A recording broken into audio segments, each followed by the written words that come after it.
There's a 927-page document that was released in Washington yesterday. It lists every single thing the president made money from last year. And what's in it is going to trigger a political war that's already being planned in secret. Real quick before we dive in, drop a comment and tell me where you're watching from. I'm curious who's tuning in today. And if you want to hear the parts the major networks are skipping, go ahead and subscribe. That's what we do here. You know, every once in a while, something lands in Washington that just changes the temperature in the room. Not a speech, not a vote, a document. A 927-page document that itemizes exactly how the president made $2.2 billion in a single year. Let me tell you what I mean by that. Because a lot of people heard the headlines today and scrolled past. Something about Trump's finances, something about Democrats wanting to investigate. It sounds familiar, right? It sounds like just another day in the circus. But it's not. What we're actually looking at here is the opening move in a battle that could redefine how we think about the presidency itself. And I want to walk you through exactly what's hiding underneath the surface. So here's what happened. The president's financial disclosure came out yesterday. And on paper, it's just a routine filing. Something every president has to do. But this one is 927 pages long. That's almost 1,000 pages of pure financial detail. And buried inside it, in the fine print, in the appendices, in the line items that most people won't even read, is a portrait of how the presidency has been monetized in ways that would have been unthinkable just a decade ago. Let me give you the number that matters most. $1.2 billion. That's what Trump made in crypto earnings in 2025 alone. $1.2 billion in a single year from a single sector. Think about that for a second. That's more than most people earn in 100 lifetimes. And it's coming from an industry that barely existed when he took office. An industry that is right now under almost no meaningful regulation. An industry that foreign governments and wealthy individuals can pour money into with almost zero transparency. Now ask yourself, why would a sitting president of the United States be making over $1 billion from crypto? Not from a business he built decades ago, not from investments he made before becoming president, but from a venture that exploded into existence after he took office. And here's where it gets uncomfortable. The biggest single payday on that 927-page document was $635 million from something. GCALLEDTHE, $635 million from something called the Trump memecoin. That's a cryptocurrency with the president's name on it. And in its first week, it shot up like a rocket. Small investors piled in. They saw the name, they saw the hype, they bought in. And then it crashed. it crashed 95%. People who bought at the peak lost almost everything. But the president, he'd already cashed out his $635 million in royalties before the crash. So who actually paid for that? Not the president, not his family. The small investors did.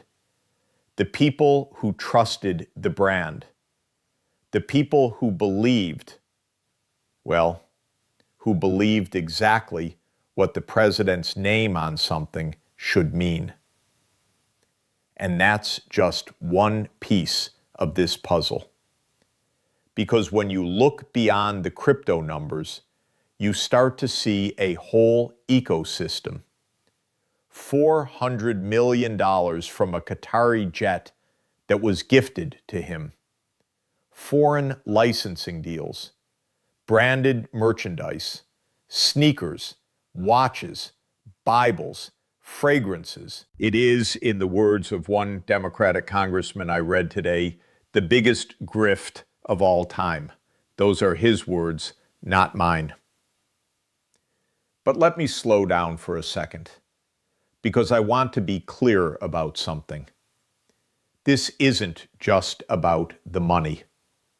It's about what the money represents. It's about the unanswered questions that keep piling up. And the most important question, the one that's quietly haunting Washington right now, is this. Who paid for all this? And what did they get in return? Because here's the reality.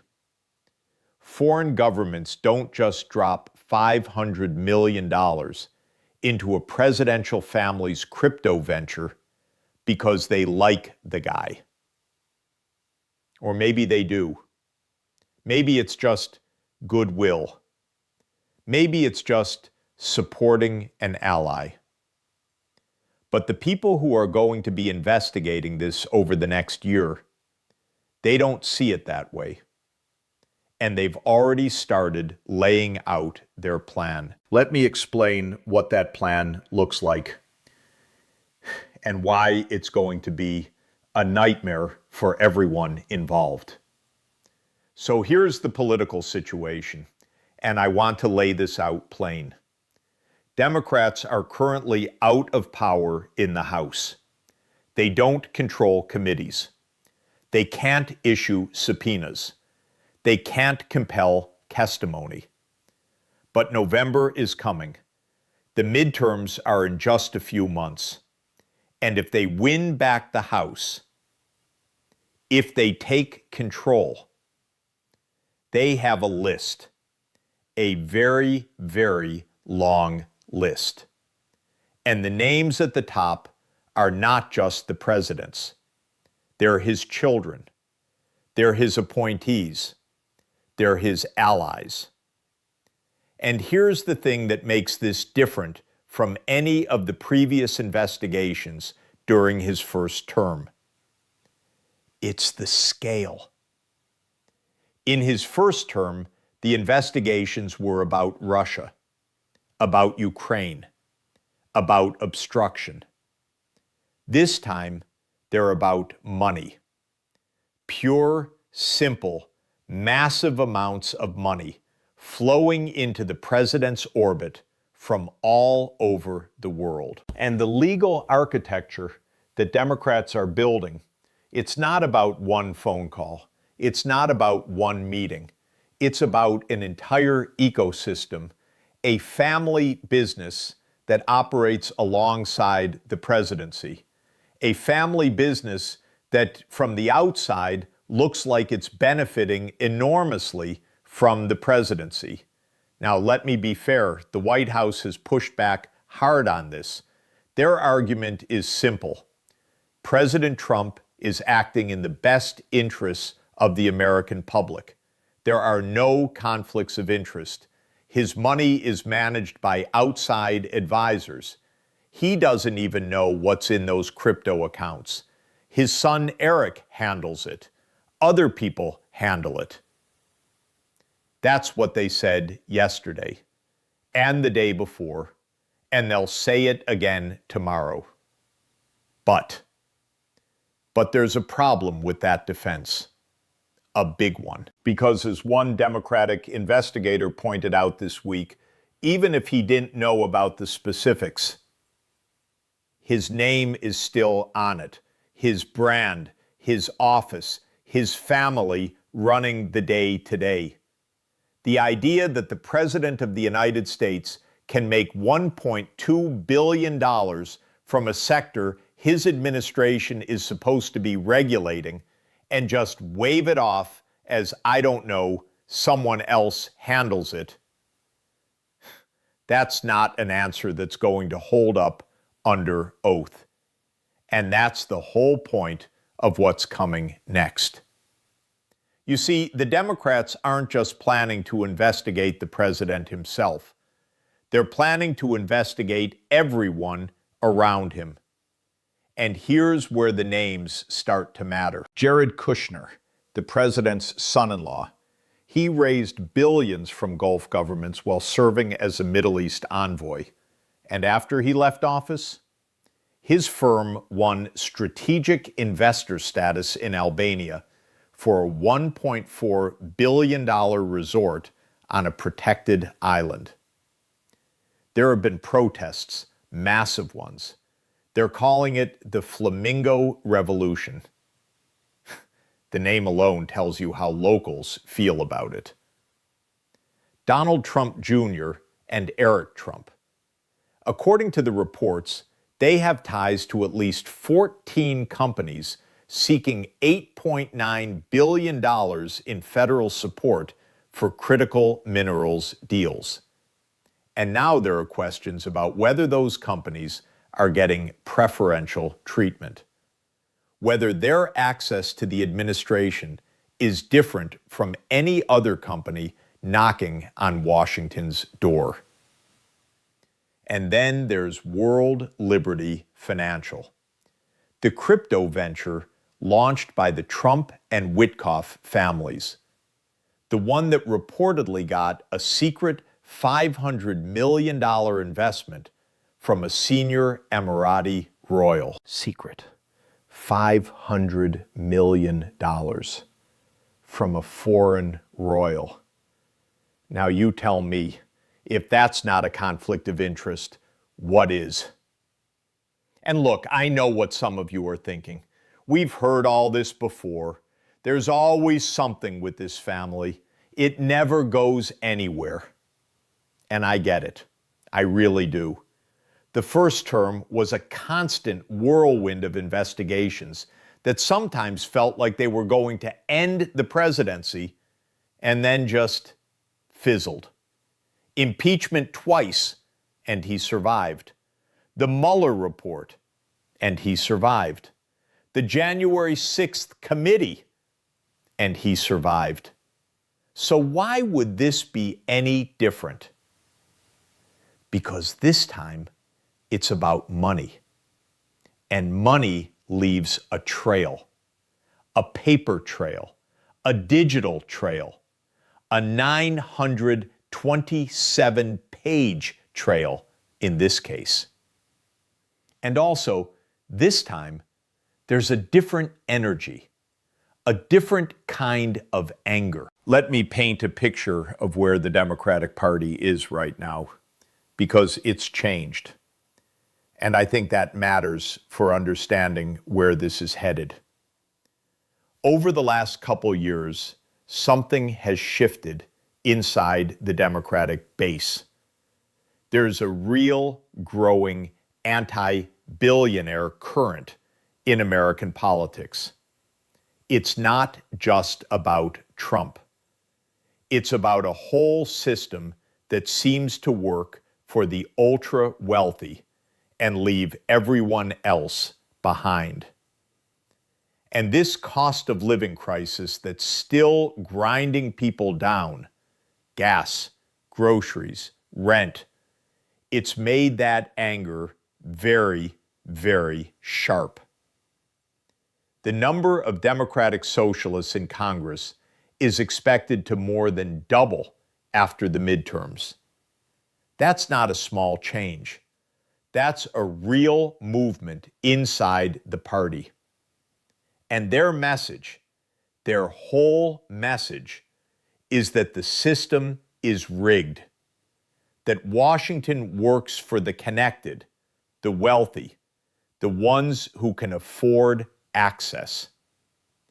And this 927-page document, it's like a gift to them. Here it is.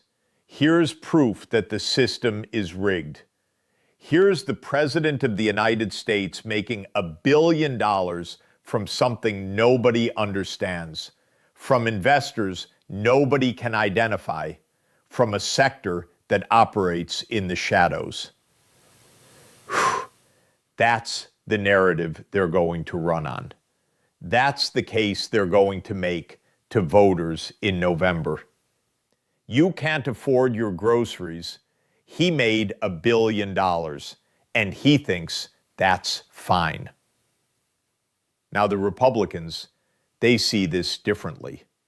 And I think it's important to understand their perspective, even if you disagree with it. They've been here before. They spent years investigating the Biden family's business dealings, Hunter Biden's foreign business connections, the Burisma thing, all of it. They saw those investigations as legitimate oversight. They saw them as exposing corruption. And they feel, genuinely feel, that the media treated their investigations as partisan witch hunts while giving the Trump investigations a pass.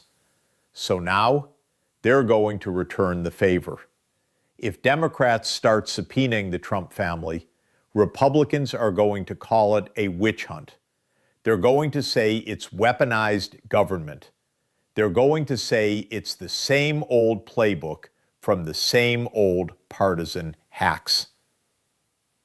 And they might be right about some of that. Or they might be wrong. The truth is probably somewhere in the middle. But here's what I think is actually happening underneath all of this. This isn't just about Donald Trump. It's about the presidency itself. It's about what we've decided is acceptable for a sitting president to do. Let me explain what I mean. The emoluments clause. That's the part of the Constitution that says presidents can't accept gifts or payments from foreign governments without congressional approval. It's a simple idea, really. You can't be the President of the United States and also be in business with the whole world. You can't be negotiating treaties while your family is cashing checks from the people you're negotiating with. But here's the thing. That clause was written in a different century. It was written when the presidency was a much smaller office, when foreign gifts meant something like a fancy sword or a ceremonial robe.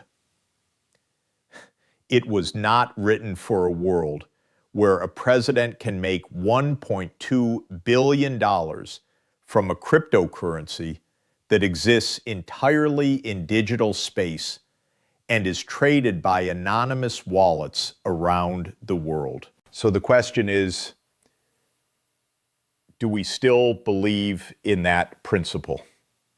Do we still believe that the presidency should be separate from the marketplace, that the office is bigger than the person? Or has that ship sailed? Have we decided as a country that this is just how it works now? That the president is going to cash in and we're going to look the other way? Because that's the real debate that's coming. And it's going to be fought out in the House of Representatives, in the committees, in the subpoenas, in the hearings that could drag on for years. And one more thing, something I keep coming back to: the Qatar jet, the $400 million luxury plane that entered service as Air Force One this week, the largest foreign gift in American history.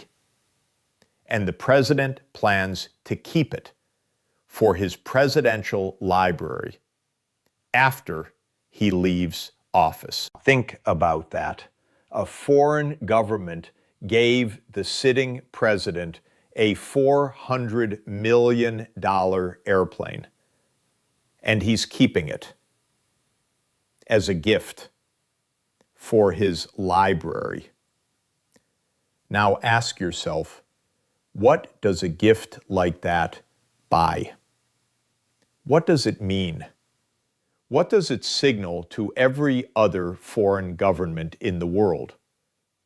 What does it signal to the people at home who can't afford their rent? Because this is the part that the networks aren't talking about. The part that gets lost in the noise of the numbers and the subpoenas and the political posturing. It's about what we accept, what we normalize, what we decide is just the way things are. And I'll be honest with you, I don't know the answer. I don't know if there's a clean solution here.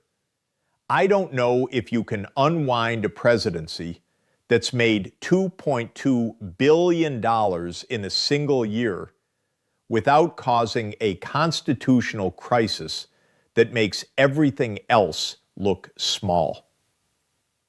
But I do know this: the people who are planning these investigations, they're not going to let it go. They've already started making the case, and if they win in November, the subpoenas are going to start flying. The Trump family is going to have to answer questions under oath. The financial records are going to be pulled apart. The crypto transactions are going to be traced. And what happens then? That's the question that's keeping people in Washington up at night. Let me walk you through what the actual timeline looks like. November, the midterms. If Democrats win the House, they take control in January, and within weeks, the first subpoenas go out. They don't start with the president. They start with the people around him, the people who can be compelled to testify, the people who might flip, the people who have documents that might be inconvenient. They'll bring in the family first. Don Jr., Eric, Jared, Ivanka maybe. Anyone who was involved in the business side of things. Anyone who can connect the dots between the money and the office. And then once they built a paper trail, once they've established a pattern, then they go after the president himself. But here's the thing. This takes time. Years, probably. The first-term investigations dragged on for years. And in the end, nothing happened that changed the outcome of the presidency. Impeachment twice, and he survived. So why would this be different? Because this time, the case is simpler. It's not about a phone call. It's not about obstruction. It's about money. And money is very, very simple. Either you earned it legally or you didn't. Either you disclosed it or you didn't. Either it's a conflict of interest or it isn't. And the document that's sitting out there, the 927-page document, is a roadmap. It's the government's own document. It's the president's own disclosure. And everything in it is going to be compared to his public statements, his official actions, his administration's policies. And if there are discrepancies, if there are contradictions, that's when things get interesting. Now, I want to pause here for a second because I realize I've been going pretty deep. And you might be sitting there thinking, okay, but what does this actually mean for me, for my life, for my country? Fair question. Let me try to answer it. The short answer is this. The political system in Washington is broken. It's been broken for a long time. But right now, it's broken in a particular way. It's broken because the incentives are all wrong. It's broken because the people in power can make billions of dollars while the people they represent are struggling to pay for basic necessities. It's broken because the rules that were supposed to prevent this, the emoluments clause, the disclosure requirements, the ethical standards, they haven't kept up with the reality of how money moves in the 21st century.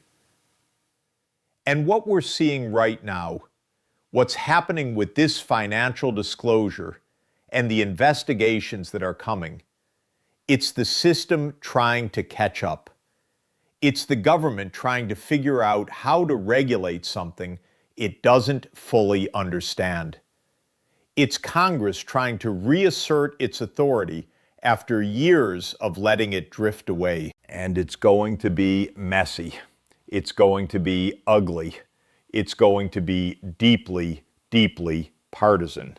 Republicans are going to protect the president. Democrats are going to try to tear him down. And the truth is going to get lost in the noise. But here's what I keep circling back to. The numbers are real. The $2.2 billion is real. The $1.2 billion in crypto is real. The $635 million from the memecoin is real. The $400 million jet is real. The $500 million from the UAE Royal is real. All of it real, documented in black and white. And the question that I keep asking myself, the question I want to leave you with is this. If all of that is true, if the president really made over $2 billion while in office, then what does that mean for the rest of us? What does it say about the country we're living in? Because if one person can make that much money while running the country, while making decisions about the economy, about foreign policy, about regulation, then the whole system starts to feel like a shell game. Like the real purpose of the presidency isn't to serve the public. It's to serve the person holding the office. And I don't know about you, but that makes me uncomfortable. It makes me genuinely, deeply uncomfortable. Look, here's where I land on this, and you can agree or disagree. I actually want to know what you think in the comments, because I've gone back and forth myself. I don't think the answer is just to investigate Trump. I think the answer is to fix the system, to build walls that prevent anyone from doing what he did, to make it impossible for a sitting president to make $1 billion from a crypto venture, to make it impossible for foreign governments to buy influence with the president's family, to make it impossible for the presidency to become a business. But that's going to take time, and it's going to take political will. And right now, I'm not sure that will exists. because the people who would have to fix it, the people in Congress, they're the same people who've been profiting from the broken system for decades. They're the same people who've allowed the rules to be bent and broken and ignored. So maybe the investigations are a start. Maybe they create the pressure that finally forces some reforms. Or maybe they just become another chapter in the endless war between the parties. Either way, this isn't over. And I have a feeling we're just at the beginning of something much, much bigger. All right, that's where I'm at on all this. I've been sitting with it all morning, going through the details, and honestly, I still feel like I'm only scratching the surface. There's so much more to untangle here, and as new pieces come out, I'll bring them to you. Thanks for hanging with me through this one. I know it was a lot, but I think it matters. And I think you deserve to understand what's actually happening, not just the headline. I'll see you in the next one.